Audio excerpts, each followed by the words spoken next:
So, being dust, what lets us live, what raises us above the countless, mindless, primitive, raw atoms we're made of? There is no life within this dust. Most specks remain unchanged from back in ancient stars. It must be how they are arranged. Each human we have ever seen, each beast, each bird, each tree, we all are atoms that have been arranged amazingly. All these arrangements, big and small, might well inspire mirth in us, surrounded by them all, the greatest show on earth. There's more to learn in nature than is found in any book, and it appears more alien the closer that we look. Below the surfaces we see the skin and scales and bark. The cycles of biology are working in the dark. Right now, our lungs take oxygen out of the air we share.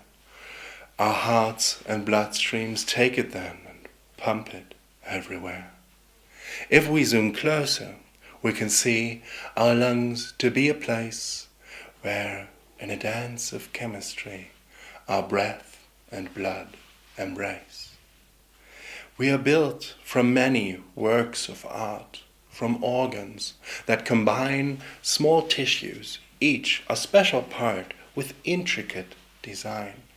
Now each such tissue then contains innumerable cells, and here, inside each cell again, are tiny organelles. Within all forms of life we see there's hidden vastly more, bewildering complexity that must inspire awe. The stars we see through telescopes are big and bright and far, but we find life through microscopes yet more spectacular. In fact, there's more complexity in one small butterfly than we see in the galaxy out there beyond the sky. All living things we've ever seen are built from living cells. Each cell is like a small machine comprised of chemicals. In all our cells, there's utterly infinitesimal molecular machinery. They are nanotechnical. Still zooming closer, we just find a multiplicity of ancient atoms that are kind of bouncing randomly. The static things we think we know are maps. The territory has constant and chaotic flow beneath the shapes we see. It's here, right now, as close to us as anything can be. The movements of the specks of dust shape our reality. The randomness in what they do we call their entropy, and its domain is whereinto our lives have come to be.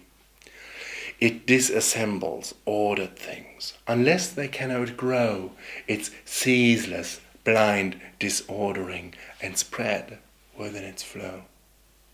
It moves the dust and lets it start to join the game or dance of molecules that fall apart or last a while by chance. So hydrogen and oxygen join water, which can gain entropic warmth that makes it then play games of cloud and rain. Where entropy is less intense, these drops will crystallize and dance the longer, slower dance of snowflakes and of ice. Inside ourselves, we feel right now our living, breathing form to be and to remain somehow comparatively warm. Our atoms lost the stellar heat and left behind the cold of empty space. In warmth we meet, in warmth does life unfold.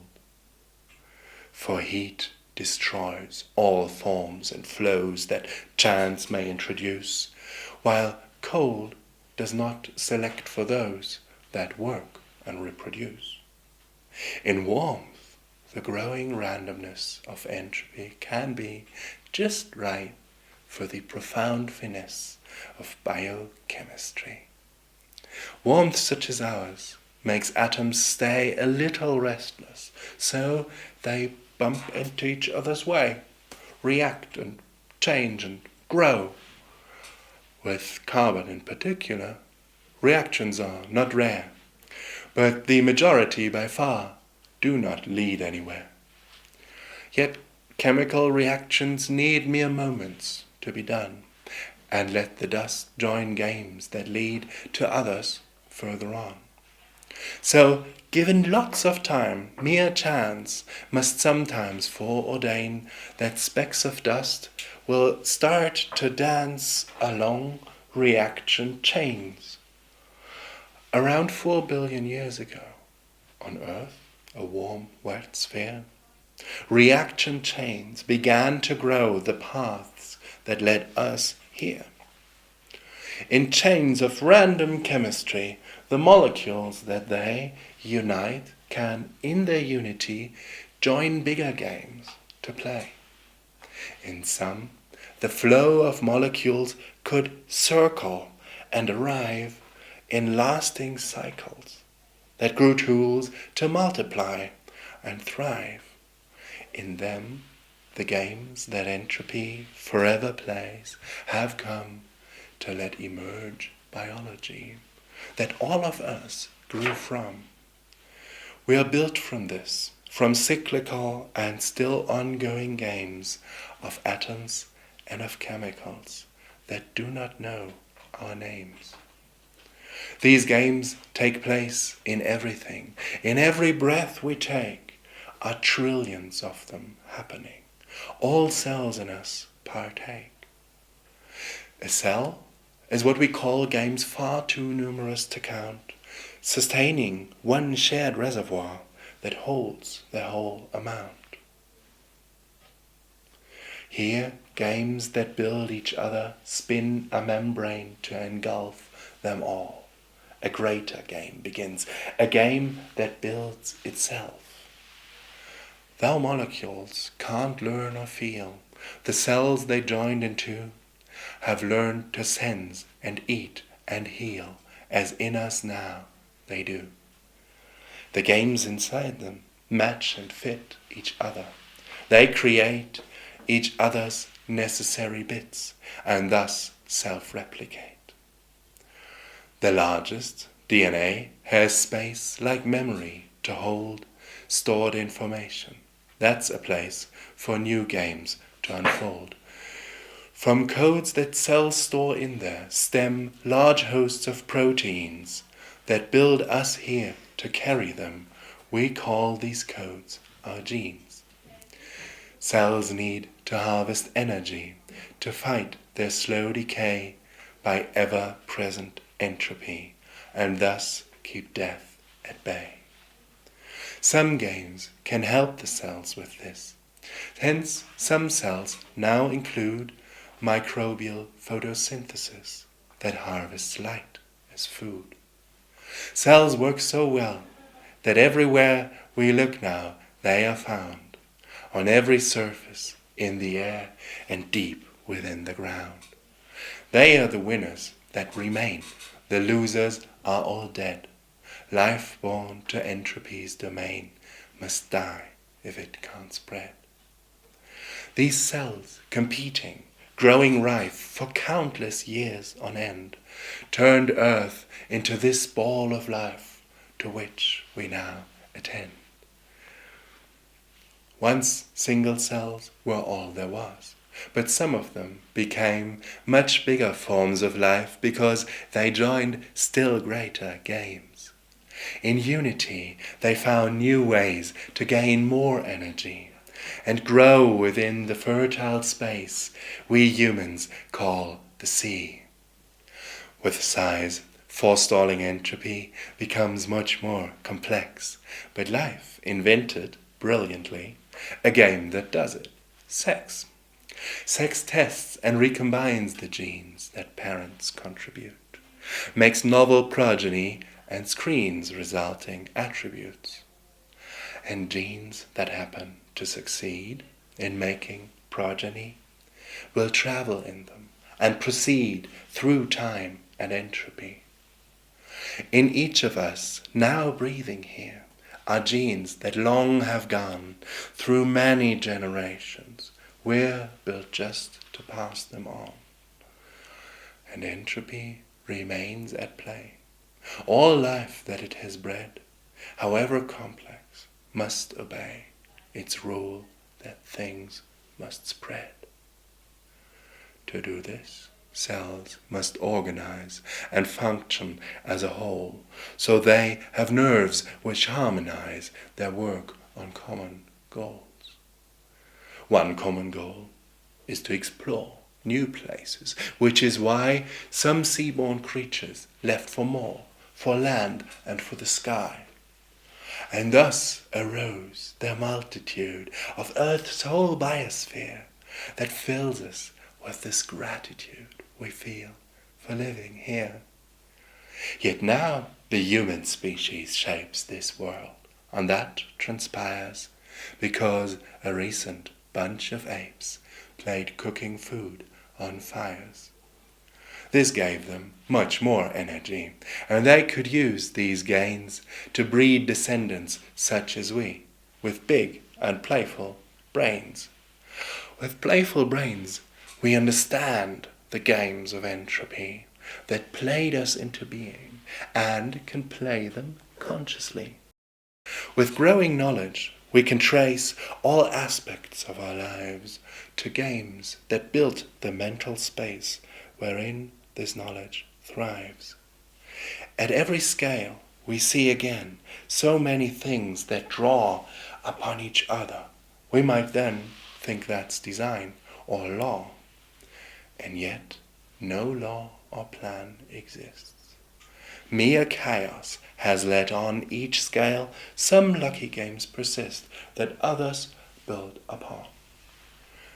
Now we join into greater games that may outlast us all, including laws and wealth and claims of states that rise and fall. Great games like science or the arts or cities or machines we hope will help their human parts, like bodies help their genes.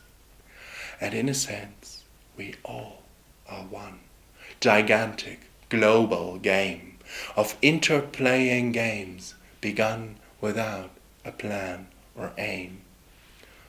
That's true. And yet one brain can't grasp it all. It's too immense. One can but try and fail and gasp at life's magnificence. So human brains invented speech and writing to transport what brains would want to share and teach each other useful thoughts.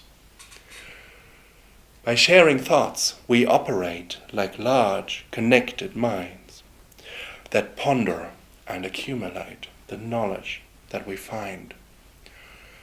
The thoughts we share help harmonize our work on common goals and join in ways to organize the knowledge we control. This knowledge helps us build new games that let us dive and fly and even let us ride on flames to pierce the waiting sky. We humans know there's so much more surrounding Earth, the stars. We're curious and can't ignore how unexplored they are. The games of entropy coerce us still. We must diffuse to roam this playground universe and put it all to use. One day, self-replicating ships will from this Earth be hurled to leave on interstellar trips and spread from world to world. In but a short few million years, such ships can easily spread many daughter biospheres throughout the galaxy. And yet, no other life comes here. The sky we watch looks still. No life is spreading. Maybe we're the only life that will. But probably out there we'll meet life stranger than our own, life made of something else than meat, by games as yet unknown. And all we'll find and understand can join in what will be still greater, cosmic, truly grand, new games of entropy. One day, all worlds our ships can reach shall learn to live and care, for we have many games to teach to all the dust out there.